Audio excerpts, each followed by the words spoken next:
Gulay galing kay Madam Brenda Farm.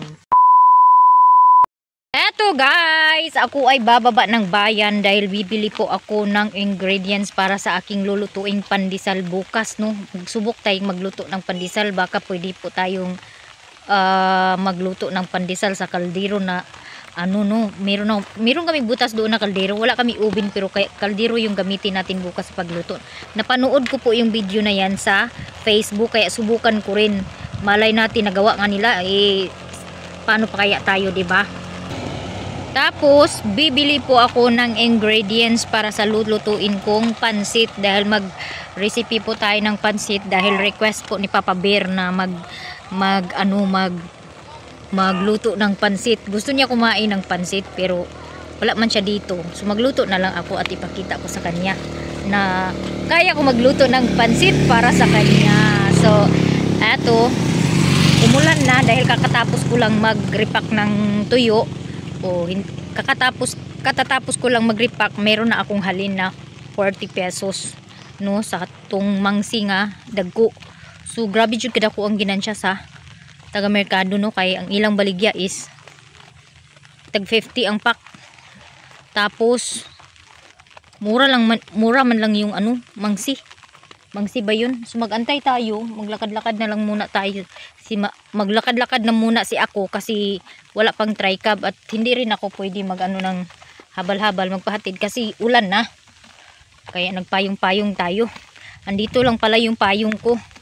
Naitabi pala to ni mama sa kwarto nila. Kaya alam nyo na yung matanda, minsan ulyanin na.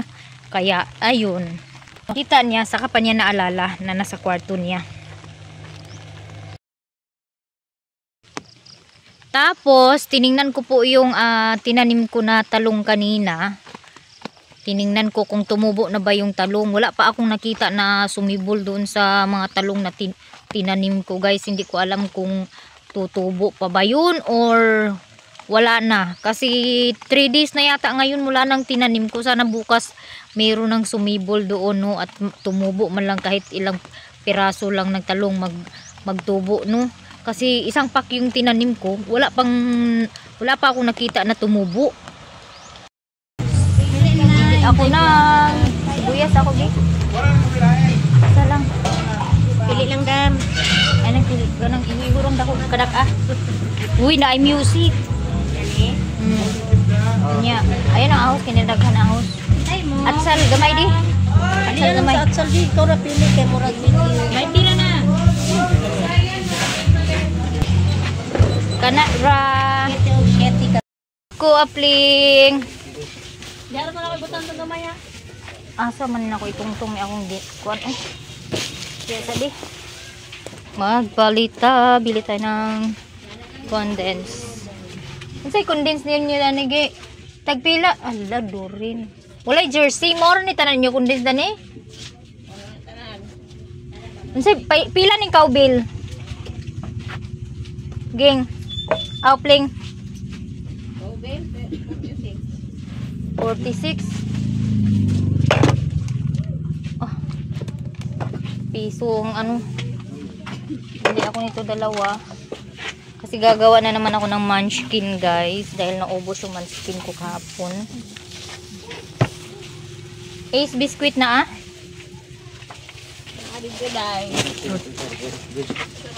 self service to dani kay dugay kay mahuman og di ta mag self service. So mag self service always maninay. Asa ganitong is biscuit ni Anara. So Graham sana yung bibilhin ko kaso ang ano mapamahal ako. Kaya ito na lang yung bilhin ko. Ito. Tapos 3 pack kasi isa't kalahati. So 3 pack. Ay, Lord. Ay, bismillah, rahmanirrahim. Anuhan ko na lang, pagtyagaan ko na lang magduk-duk ani. Kay mas mura-mura. Madam Ag. Agi ko na di. Okay, lamat busi. Yung ka na ako, pling di. Kung unsa mo itong gipapalit ni mama? May pinabili pala si mama, baka makalimutan ko. Birds tree ba yun? Birds tree. Ano ba yung listahan din ni mama? Na skim milk ako di. Pila. Tagpilang skim milk di, pila bang skim milk lang yan kailangan ako. Isa gramo. Ano lang? 1/4. Pila ang 1/4? 120. 30? Mahal pala. 1/4 naman ang kwan. Oh, kana na lang. Oh, kana lang. Tapos uy, Dai, dako na. dako na permipling. Pili ako ng ingredients para sa pandesal. Tara, silik. Kanira. Tapos ano pa ba yung bibilhin ko? Flour na lang. Ano yung flour? So, ilan na ihalang na niya? Kalahating kilo ng flour.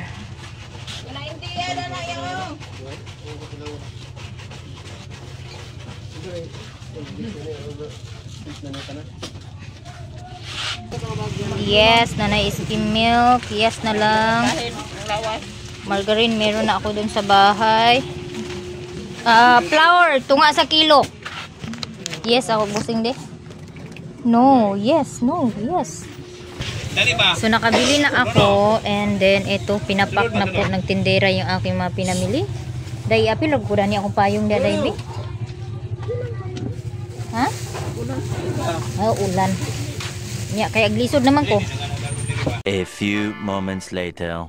Ito guys, nakarating na po ako galing ng bayan. So nagbili na ako ng luto na pangsahog ko sa pansit. Ito yata yung chicharon bulaklak. Hindi ko alam kung tama ba ako. Tapos, andito na po yung ingredients. Meron akong atchal, sibuyas dahunan, at saka sibuyas bombay. Ay, bawang bi. Tagaikog bawang bi di. Di pa, wala pa palang bawang guys. Tapos, ready na po ang aking kawali. Andyan na po, pinainit ko na. At, andito na ang aking pansit. So, our recipe for tonight is pansit po yung uulamin namin ngayong gabi. So, pinatulo ko na yung pansit. Nahugasan ko na rin. Tapos yung binili ko sa bayan is bumili ako ng para sa munchkin ko, biscuit, condensed. Tapos bumili na rin ako ng flour. Dito yung biscuit, bali dalawang mix po yung munchkin na gagawin ko. Nabili ako ng brown sugar, kape, 25, flour, skim milk, ito. Tapos dahil wala pong powder na ito na po, bumili po ako ng isang Francis para toasted, para gawin kong powder, bread powder. Tapos merong yes dito, ayan, oil. So yan lang po yung binili ko doon sa bayan. So andito, ito na po, ready na po. So eto na po ang aking mga ingredients sa lulutuin kong pansit. So, mainit na po yung kawali. Lalagyan na natin ng kunti lang yung oil. Panggisa lang ng ng lamas. So, una ay bawang.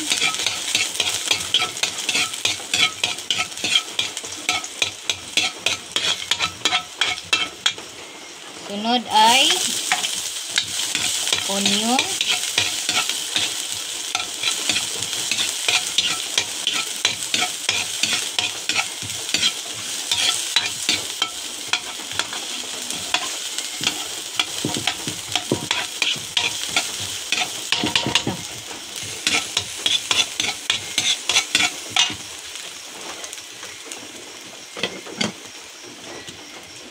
Next ay karne.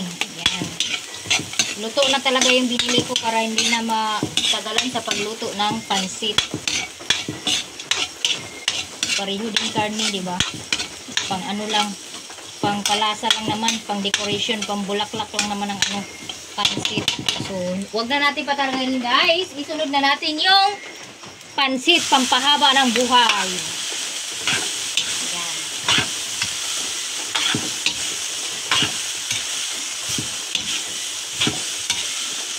Mix lang natin ng maayos para ma-mix talaga yung ano, yung mga ingredients.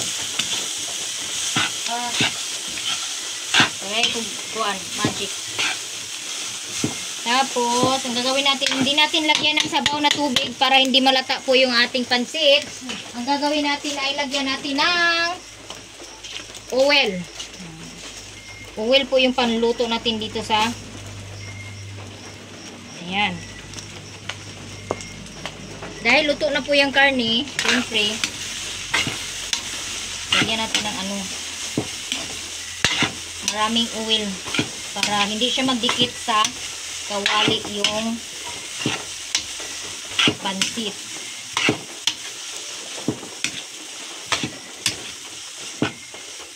Sunod natin ay ang atchal.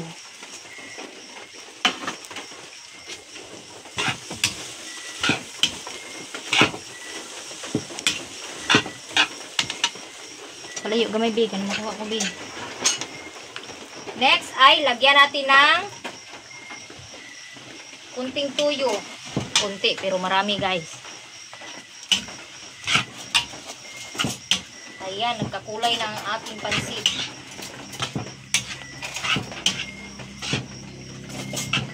So, i-mix lang natin ng maayos para ma-mix yung tuyo.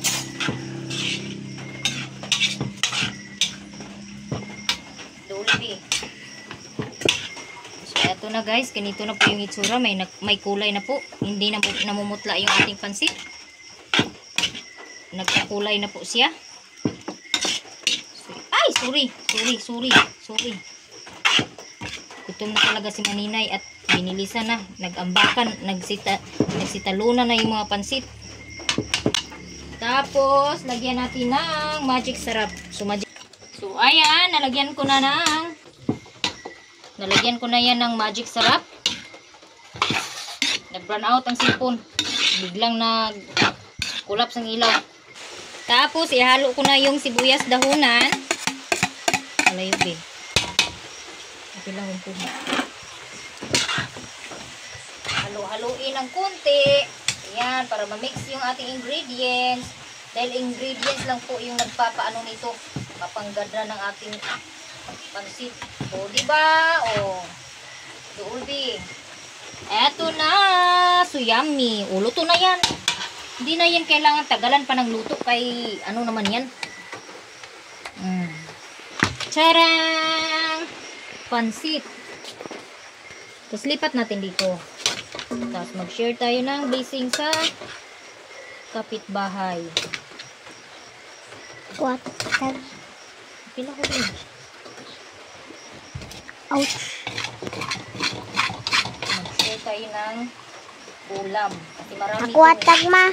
Hindi ito maubos.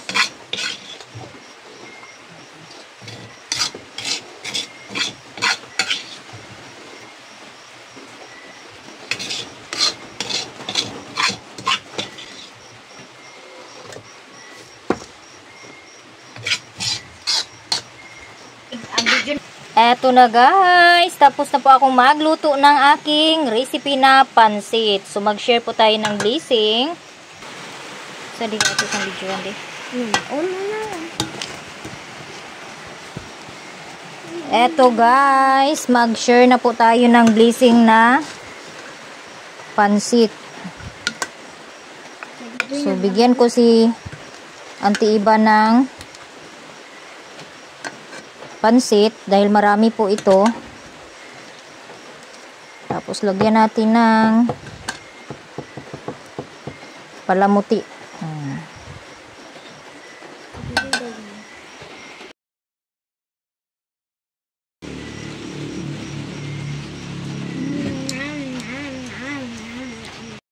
Katlia guys, ihatid niya yan kay Auntie Awing at saka kay Auntie Eva. So sila kasama sila ni G-Lord kasi umulan. Si G-Lord yung magpayong sa kanya. The next day. Maayong buntag na ako ilan nililin guys kay nagpa-signal ko kay wala pag-signal ang akong internet alas 8 na. So dadtong pila ka adlaw halos 6 days ang akong signal sa wifi is Inig alas 7 sa gabi, paingon sa alas 7 sa buntag, wala gid diha, as in.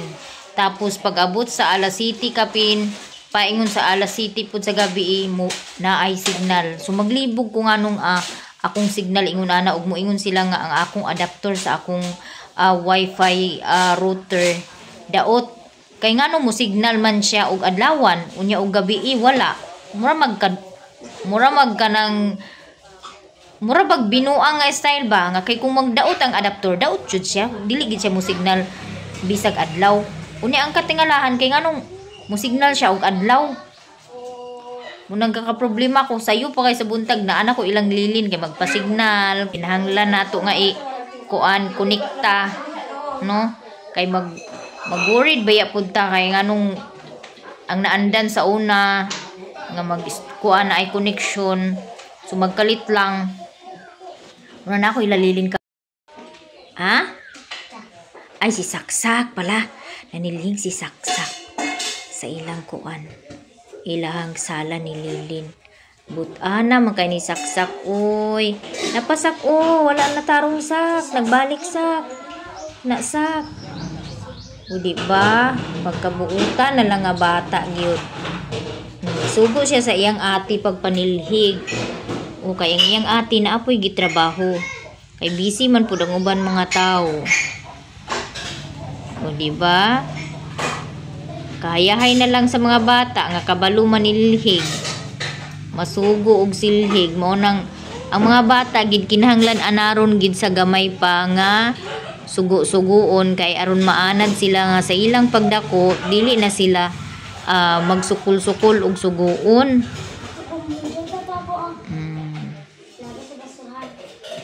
diba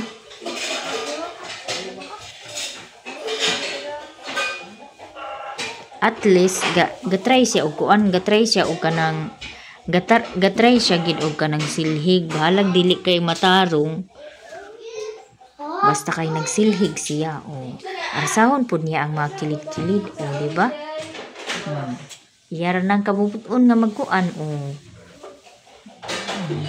iya pud giukab ang pertahan kay iyang tan-awon og wala bay labay hugaw sa likod inana siya pagkabuutan na lang magdako nga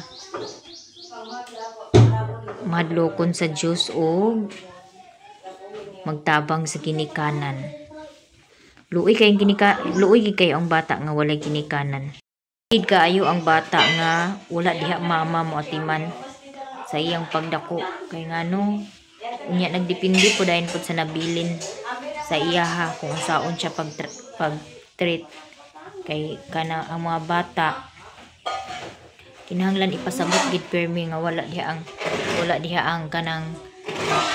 ang mama tungod kay nagtrabaho sa layo dili kay dauton ang mga hunahuna sa mga bata no para i-against lang sa ginikanan nga nabilin no kay naay uban nga kanang mga paryente nga kanang mabilin diri moy makakuan dauto na dayon ang bana or asawa nga mabilin kay aron lamang nga makuha ang atensyon sa ilang igsuon ug didto magpadala sa ilang igsuon og kanang sustento sa mga bata so di pud na maayo no muna ako sa una ako mga bata sa una gibilin jud na ako sa akong magulang kay kabalo ko si mama ug si papa tigdulang na so motong sa akong magulang na akong gibilin kay kabalo po ko nga ang mga bata ni kuan manang dito or si manang mo kuan gid siya mo kanang focus gid tudluan gid niya ang mga bata ba sa pagkanang basa ipa-study gid niya ipakatulog pa-study mo tong dito na ako gid pa stay ako mga anak sa akong manang instead sa akong mama kay akong mama maglakaw-lakaw man pud siya kay naa siya kuan sa simbahan membro siya sa kuan sa katikes unya nay mga meeting pabiyaan niya akong bata kay sa mag-upad jud ko nag-uli og kanang kuan bitaw sa una guys bago pa ko nag-uli sa una sa gikan sa Bohol bago pa ko nakauli no so nagtrabaho mo ko balingwan ra ko nagtrabaho luoy kay akong bata kay maulian bitaw nako siya ra isa kay akong mama tuwa nag-meeting sa kanang katedra ay sa kanang simbahan hala magkapi magtungtong sa banggira magkapi siya ra isa niya tulo pa ka tuig ang akong bata. Mutong nag-decide ko nga pag abroad na ko dito ginako siya ibilin sa akong manang. Sumutong dito ginako siya gibilin sa akong manang kay tungod sa akong gakasaksihan ba sa akong anak na maguli ko dito trabaho. Wala, nagligo-ligo siya ra isa niya. 3 years old pa, kinuo ko. Nagtapan sa tab. Uy, simba ko lang unsay may tabo, di ba? Munang ginato ang ngay kumpensaan ang atong mga anak no nga magbilin nga walay kauban kung dili manggaling kuan ubanon na lang gid kung mahimo ubanon na lang gid kung mauban. Si Koreana oh. Nahilabi gini si Koreana oh. Kumana si Koreana panghugas sa plato. Kadto ko. Ato guys, ako'y pauwi na dahil inayos na daw ng taga wifi yung aking signal. Nagpunta dito at sinabi na temporary lang sa daw yung adapter na nilagay kasi nga mag-ano pa sila magbili. Tapos eto na gulay galing kay Madam Brenda Farm. Brenda Maggie Farm. O di ba? Nagkagulay kami. Galing to sa hasaan ang gulay namin sa farm ni Madam Brenda. Oh. Inaana si Maya Mia ka. Close ni Madam Brenda. Buutan po si Madam Brenda guys. So pauli na ko kay naapa ko daghan mga buhaton. Sayo kay ko naglaag ilalilin kay nagpa-signal. Diyan kay na may signal. Uli na po sa balay. Oh, salamat. Tapos makagulay na miog. Kakaon na pud mi gulay guys. Unja sad to say kay ang akong talong wa pa jud ning tubo. Hoy, tinuo ko. Kano sa makaplano dai magpakita sa akong talong isa ka tuig, isa ka buwan anha mo tubo. Umutubo pa bagi ka to. Baka hindi na yun tutubo guys. Kasi magpo 4 days na yata hindi pa nag-ano. Hindi pa sumibol yung talong, hindi pa nagpakita. Kaya hayaan na kung tutubo sila, edi makikita din naman kung wala, ay ibig sabihin sira sila.